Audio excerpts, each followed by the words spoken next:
We continue to follow a developing story out of Mercer County. An hours-long lockdown has been lifted as troopers say Grove City College is believed to have been targeted in a false swatting call.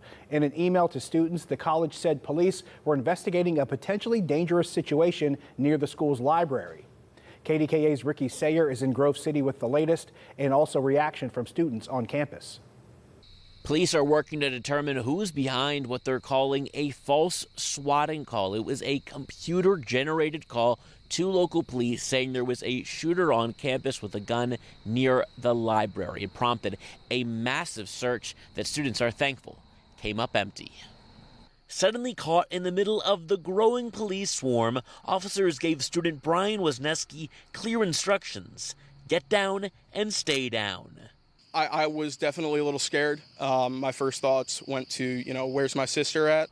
Officers ran into the Grove City College's library, telling students to leave their bags and get out. Wisniewski was already outside. I continued to sit there until a campus safety officer said, probably shouldn't be sitting right here. At that point, I moved up towards the student union, just kind of locked myself in a room. It's what students did across the campus as it went into a precautionary lockdown. We didn't really know what to think. I mean, I thought it was pretty crazy. Obviously, it was really scary at first because when you got conflicting reports, you don't know if it's an active shooter, if it's a hoax, or what's going on. Word came around 7 that the lockdown had been lifted 3 hours after the call came in. Police say it appears it was all a hoax. I was relieved. It's kind of crazy that someone would, do something like that. Police say they searched buildings across the campus and found no evidence to confirm the report of a shooter. A statement from the school says police tell them there have been a number of swatting incidents across the region today. Doesn't surprise me. People do horrible things all the time, and it is unfortunate.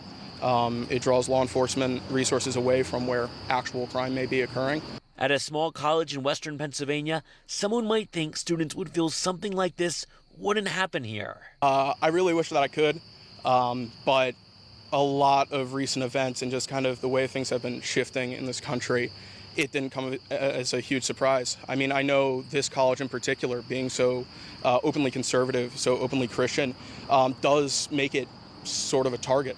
And I absolutely could see someone at least phoning in a call like this to raise some panic.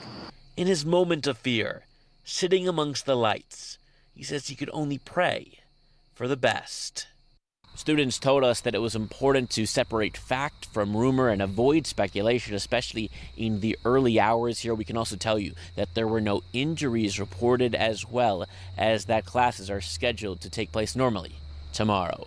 Reporting in Grove City, Mercer County, Ricky Sayer, KDKA-TV News.